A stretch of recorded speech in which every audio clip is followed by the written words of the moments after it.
as far as discipline is concerned, I know that in the elementary school, for the most part, I thought it was meted out fairly, but I definitely don't feel that with middle school. I definitely feel that they make examples of the African American students when they do something wrong.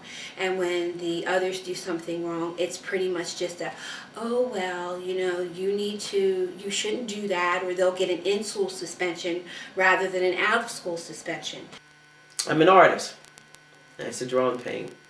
And I was up for the Art Cup in Ardmore Junior High. And because I got pregnant, they took the Art Cup from me. And that was told to me years later by the art teacher. Because they deemed me a bad child, but they didn't know that I was raped.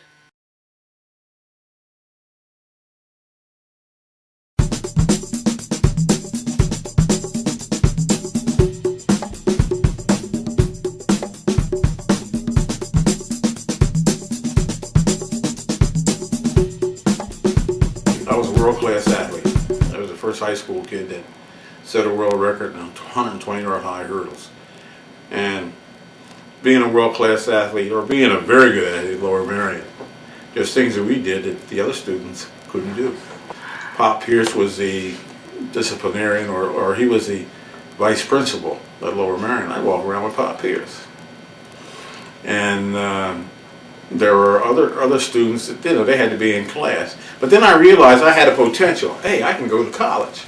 But there's something that I've got to do. I've got to generate something inside myself so I can get to college. Taking the SATs, none of us were prepared to take SAT tests.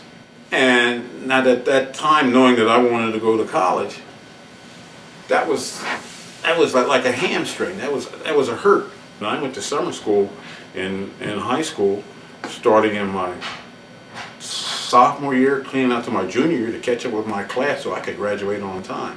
During football season, you could come and go as you pleased, and they basically let you get away with murder. You didn't even have to go to class. But once your season ended, once you weren't playing sports for them no more, or basically when they no longer needed you, they didn't care about you. My high school coach, I think maybe 3 days after football season ended, I had a big argument with him over the fact that you guys don't do nothing for us. You guys, once the sport is over, you don't care about us.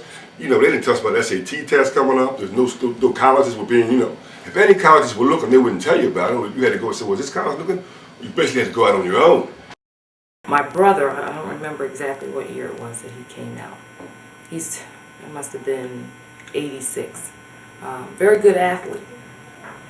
He had to send his own tapes to schools, to colleges, to get recognition. I understand that there were letters that came in from colleges that were interested in him that he never received. They came in through the athletic department. He never received that information. And so he basically did his own promotional tape and was able to get into Winston-Salem University in North Carolina, but with no assistance from Lower Merion. I was an exceptional student, but I wasn't singled out because I was an exceptional student. I was singled out because I could do a 360-degree dunk, I could score 40 points a game, and I could do all of those things, and it brought, glory and fame to Lower Merion. An a la Kobe Bryant. I was good in sports, but I was also good academically. And I guess I never wanted that label of being a dumb athlete.